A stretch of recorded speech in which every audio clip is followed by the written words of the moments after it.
নমস্কার বন্ধুরা, মানবীর রান্নাঘরে আপনাদের সবাইকে স্বাগত জানাই।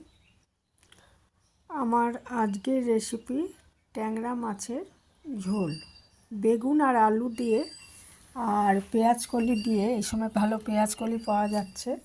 বেগুন, আলু আর পেঁয়াজকলি দিয়ে খুব সুন্দর হয় এই ট্যাংরা মাছের ঝোল। আজকে সেই রেসিপিটাই আমি শেয়ার করছি। আপনারা অনেকেই হয়তো করেন, তো দেখে নিই কীভাবে করেছি। এখানে আমি ট্যাংরা মাছ নিয়েছি, যে খুবই জ্যান্ত ছিল মাছগুলো। এটা জিরে আদা বাটা দিয়েও ভালো হয়, তবে আজকে আমি এটার মধ্যে পেঁয়াজ ব্যবহার করব। তো ওগুলো কেটে ভালো করে ধুয়ে নুন হলুদ মাখানো ছিল। এরপরে 10 মিনিট মতো, এরপরে আমি একটা কড়াইতে সর্ষের তেল নিয়ে নিয়েছি। সর্ষের তেলেই রান্না করলে ভালো হয় আর কি। তারপরে ওই তেলটা গরম হলে ওর মধ্যে আমি একটু নুন দিয়ে দিয়েছি, না হলে ট্যাংরা মাছ তো গায়ে আঁশ নেই, খুব ছেটায়, সেই জন্য নুনটা দিয়ে নিয়েছি আর কি। নিয়ে আস্তে আস্তে আমি সমস্ত মাছগুলো ভেজে তুলছি, 2 পিঠ ভেজে তুলছি। তবে ট্যাংরা মাছ খুব কড়া করে না ভাজাই ভালো, তাহলে মাছটা একটু শক্ত হয়ে যায়। তো মোটামুটি আর কি মিডিয়াম ভাজবেন। আর ভাজার সময় আমি আঁচটা একদম মিডিয়ামে রেখেছি, বেশি বাড়াইনি। এরপরে ওই তেলের মধ্যে আমি বেগুন কেটে ধুয়ে রেখেছিলাম, সেটা আমি নুন হলুদ দিয়ে ভেজে নিচ্ছি। বেগুনটা আগে ভেজে রাখছি, কারণ বেগুনের সঙ্গে অন্যগুলোর কুকিং টাইমের একটু তফাৎ আছে, ওই জন্য বেগুনটা আগে ভেজে নিচ্ছি। বেগুনটা ভেজে একটু তুলে রাখবো।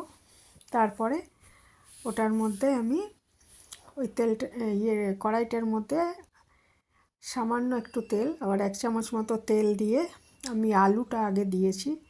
আলুটা দিয়েও আমি একটু নুন হলুদ দিয়ে দিচ্ছি। এটা মাথায় রাখতে হবে, এই যে ভাগে ভাগে নুন দিচ্ছি, এতে যেন মানে বেশি না হয়ে যায়, নুনটা একটু বুঝে দিতে হবে। তো এইটাই দিলাম। আর মশলা দিয়ে তখন না দিলেও চলবে, বা একটু টেস্ট করে তখন দেওয়া যাবে। তো এই আলুটা একটু 2-4 মিনিট ভাজার পর আমি পেঁয়াজকলিগুলো দিয়েছি, দিয়ে তারপরে এটা ভালো করে সাঁতলে নিচ্ছি, আলু আর পেঁয়াজকলিটা।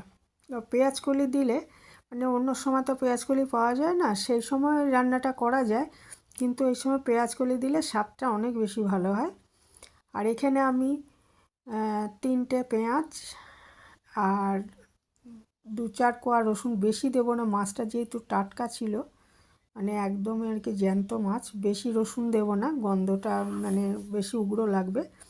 আমি 2-3 কোয়া দিয়েছি রসুন, দিয়ে এই মশলাটা করে নিয়ে এটা আমি এরপরে এটা একটু ভাজা ভাজা হয়ে যাওয়ার পর মশলাটা এই পেঁয়াজ আর রসুন, আদা দিইনি, পেঁয়াজ আর রসুন দিয়ে, আর লঙ্কা গুঁড়ো 2 রকমের লঙ্কা গুঁড়ো দিয়েছি, একটা কাশ্মীরি লাল লঙ্কার গুঁড়ো, আর একটা হচ্ছে সাধারণ আমরা যে লঙ্কার গুঁড়োটা ব্যবহার করি, দিয়ে একটু মোটামুটি আমি 3-4 মিনিট কষানোর পর এটা বেগুনটা দিয়ে আবার কষিয়ে নিচ্ছি। ততক্ষণ কষাবো যতক্ষণ এই মশলার কাঁচা গন্ধটা চলে যায়, যতক্ষণ না চলে যায়।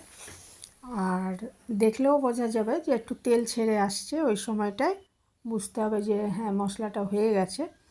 তখন এর মধ্যে আমি পরিমাণ মতো জল মিশিয়ে দিয়েছি, মানে আমি যেরকম ঝোল রাখতে চাই সেই হিসাবে আমি জলটা দিয়েছি। দিয়ে এটা ভালো মতো কষানোর পর জলটা দিয়ে একটু ঢেকে আমি ফুটে ওঠা অবধি অপেক্ষা করব, ঝোলটা ফুটে ওঠা অবধি অপেক্ষা করব।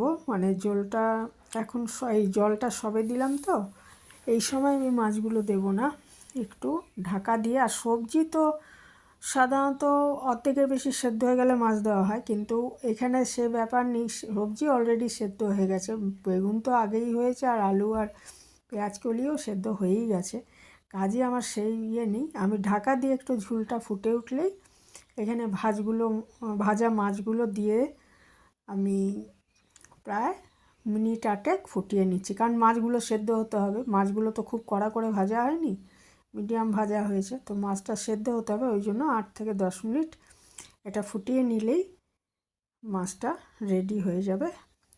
ইচ্ছে করলে এর মধ্যে দেখুন 8-10 মিনিট পরে আমি ফিরে এসেছি, এসে এটা হয়েই গেছে, মাছটা সেদ্ধ হয়ে গেছে। এর মধ্যে আমি একটু ধনেপাতা ছড়িয়ে দিলাম। এই সময় ধনেপাতা ছড়ালে রান্নার স্বাদ গন্ধ দুটোই বেড়ে যায়।